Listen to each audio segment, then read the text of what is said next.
Bonjour à toi! Dans cette vidéo-là, je te parle de comment dire non à une demande ou une invitation sans abîmer la relation, en prenant soin, en gardant la connexion. Dans la dernière vidéo, j'ai parlé d'expression authentique et on a vu que c'est pas toujours facile de dire réellement ce qui est vivant là pour nous parce que on a plein de peurs, d'inquiétudes, de croyances qui sont là, qui nous font parfois nous exprimer de façon gentille ou polie, sans vouloir blesser l'autre personne. Hein? C'est plein de bonnes intentions et en même temps, ben, on a vu que ça nourrissait pas tant que ça la relation quand on manque d'authenticité envers nous et envers l'autre. Alors, on sait que 80% de du message qui est capté est non verbal et dans l'énergie qu'on dégage. Alors, c'est vraiment important de cultiver le plus possible, nommer ce qui est réellement là, pour prendre soin de nous, pour être fier de nous, pour être bien avec nous, pour s'honorer, puis en même temps pour prendre soin de la relation. Quand on a une invitation ou une demande d'une autre personne, ça peut être tentant, par exemple, de donner une excuse ou une justification qui n'est pas réellement vraie. Hein? Quelqu'un nous invite à aller prendre un café, euh, puis nous, ça ne nous tente pas d'y aller. On n'a pas l'élan, on a le goût de rester dans notre sofa. Ben, au lieu d'exprimer qu'est-ce qui est là pour nous, on va dire ah ben non, j'avais d'autres choses de prévues, je suis désolée, j'aurais beaucoup aimé ça, tu sais. Fait qu'on va parfois dire des choses qui sont pas la vérité juste pour pas blesser l'autre personne, hein, ou pas, c'est ça, pas qu'elle se sente rejetée. Et en même temps, ça crée une brèche dans la confiance, dans la connexion, parce que le ressenti est toujours là. Puis nous, on le sait qu'on ne dit pas les vraies choses, puis qu'on n'honore pas, qu'on ne prend pas soin euh, de la relation ou du lien de confiance qu'il y a là. Fait que ça crée une brèche. Et on ne veut pas ça. Donc, quand on reçoit une invitation, par exemple, mon ami me dit « Hey Lucie, tu viendrais-tu demain soir prendre, boire une tisane avec moi, puis on jase, tu sais. » Puis, moi, j'entends l'invitation, puis, ben, je sais qu'un autre ami m'avait proposé une autre chose la même soirée. Et là, donc, je ne dis pas un gros oui, tu sais. C'est pas un gros oui dans moi. Alors, au lieu juste de commencer à nommer ce qui est là pour moi, première étape qui est vraiment gagnante dans toutes les situations, aller voir qu'est-ce qui est là pour l'autre personne. Parce que tu te souviens que pour connecter réellement avec l'autre, il faut connecter avec le besoin qui soutient la demande ou l'invitation. Parce que la demande d'aller boire une tisane avec mon ami, ce n'est pas le besoin. Elle n'a pas besoin de boire une tisane avec moi. Son besoin, c'est boire une tisane, c'est la stratégie. Le besoin, c'est de parler, de partager, de sentir un lien, la connexion. Alors, ce qu'on veut, c'est vraiment pouvoir aller connecter avec c'est quoi le besoin qui est en dessous de cette demande-là. Pour que la personne aussi, elle sente qu'on l'a bien entendue, qu'on la considère, qu'on veut la comprendre. On ne fait pas juste dire non sans aller lui montrer qu'on est vraiment intéressé à comprendre son besoin. Donc, dans tous les échanges que tu as, tu peux faire ça. Quand quelqu'un te dit quelque chose, tu peux aller valider.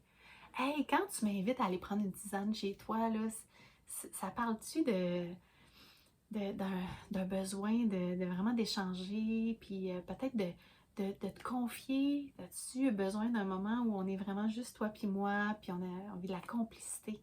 Ce serait-tu là, ça qui est là pour toi? Alors, je vais vers l'autre, puis j'essaie de voir, hey, c'est-tu ça qui est vraiment ton élan de vie là-dedans? Donc, l'autre personne, elle va nous répondre. Puis là, quand on a toutes les informations, là, on peut venir se sonder. Parce que dans le fond, on n'a pas une réponse déjà toute faite. Hein? On veut venir sonder notre senti après avoir eu toutes les informations nécessaires. Ah, ok, c'est pour répondre à son besoin d'échange puis de partage, qu'elle veut que j'aille prendre une tisane. Puis là, elle me demande ça pour demain soir. Ok, ça me tente-tu? Qu'est-ce qui est là pour moi? Alors, je me sonde. Puis, ça se peut que ça reste peut-être que ça peut changer, ça peut devenir un oui, parce que je vais connecter plus avec ce besoin de partage-là qu'avec mon besoin d'aller prendre l'air puis bouger avec mon ami qui m'a offert le ski de fond. Ça se peut que ça se transforme. Puis ça se peut que non. Ça se peut que ça reste non. Et ça se peut que j'aie de l'inquiétude ou une certaine nervosité ou une peur de répondre non. Alors, je peux le nommer ça aussi. Plus que je vais nommer ce qui est là, plus que je fais du chemin pour la connexion puis de l'authenticité. Fait que je peux te dire, hey, juste là, quand je viens me sonder, là, puis je me sens un petit peu nerveuse de te répondre parce que j'ai une partie de moi qui veut tellement prendre soin de notre relation. Puis, fait que je me sens, tu sais, ça, un petit peu tendue. Puis en même temps, ben, ça serait pas ma préférence, tu sais, d'aller prendre une tisane avec toi demain soir parce que euh, j'ai à cœur de prendre soin de d'autres besoins qui sont de bouger, puis de connecter avec la nature, puis de prendre l'air. Puis, ben, tu sais, un tel m'a invité à faire du ski de fond demain soir, puis j'ai vraiment à cœur. Je ressens ce besoin-là vraiment fort à l'intérieur de moi. Alors, c'est ça qui m'amène à dire non. Donc là, la personne, elle aussi, elle peut connecter avec mon besoin à moi. Puis juste y dire, bah, je vais aller faire du ski de fond, ça ne permet pas réellement de comprendre qu'est-ce que je viens nourrir en allant faire du ski de fond. Ah, c'est que j'ai tellement besoin de bouger, puis me connecter avec la nature. Ok, oui, je comprends. T'es pas juste en train de me rejeter, là, ou de pas vouloir jaser avec moi, là, tu sais, il y a vraiment quelque chose qui est vivant pour toi, puis je peux me connecter avec ça. Puis après, je peux venir faire une demande de connexion à mon ami. Je peux lui dire, hey, comment tu te sens quand tu entends ça? Ou tu pourrais-tu me répéter dans tes mots qu'est-ce que tu as entendu? Pour être sûr que venir prendre soin de qu'est-ce qu'elle ressent là-dedans quand je lui nomme ça. Parce que l'important, c'est vraiment de laisser la danse du dialogue ouvert. Alors, je suis à l'écoute, je reçois, je me sonde, je nomme, je demande, j'écoute. Et c'est cette danse-là. Tant qu'elle est ouverte, le lien, il est là. La connexion, elle est là. Donc, quand j'ai été demandé comment tu te sens quand je te dis ça, que je veux nourrir mes besoins en allant faire du ski de fond, elle m'a répondu et que je sens que tout a été dit, que tous les besoins ont été entendus et qu'on est, qu'on est alignés ensemble, que la connexion est bonne. Je peux venir avec une alternative pour répondre justement à ce besoin-là qu'elle a d'échanger, de partager, de se confier. Parce que dans le fond, je comprends que prendre une tisane demain soir, c'est une stratégie, mais c'est pas à ça que je veux prendre soin. C'est pas ça que je veux nourrir. Je veux nourrir ses besoins d'échange, de partage, de complicité. Donc, je peux trouver plein d'autres stratégies pour répondre à ça. Alors, je peux lui dire, ben, regarde, demain soir, ça ne sera pas possible, mais qu'est-ce que tu en penserais demain matin, je suis disponible, je pourrais t'appeler, puis on pourrait parler pendant au moins 1 heure et demie si tu veux. Je serais super disponible pour jaser avec toi. Ou, ben, qu'est-ce que tu en penses que es-tu libre, toi, ce soir? Parce que ça pourrait être ce soir, je suis libre, moi. Ça me ferait plaisir d'aller prendre une tisane avec toi. Alors, comme ça, j'arrive avec une alternative qui répond à son besoin et qui est en alignement avec moi aussi. Donc, je ne lui ai pas dit oui à sa demande, mais je l'ai entendue, je la considère, je prends soin de mes besoins et je prends soin de ses besoins d'une autre façon.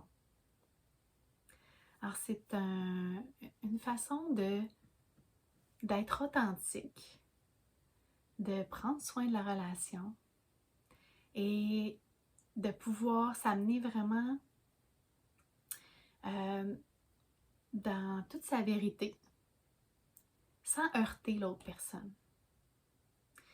Je vais écrire tout le processus dans la description en bas et je t'invite à te pratiquer parce que parfois, se pratiquer, ça nous aide à quand le moment arrive qu'on doit dire un non, ben on est plus détendu, on est capable de plus de paix, d'être déposé. Alors, tu peux te pratiquer avec un ami, tu peux te pratiquer avec toi-même. Puis, voilà. Je te souhaite une belle semaine. Puis, je te dis à bientôt dans une autre vidéo. Bye bye!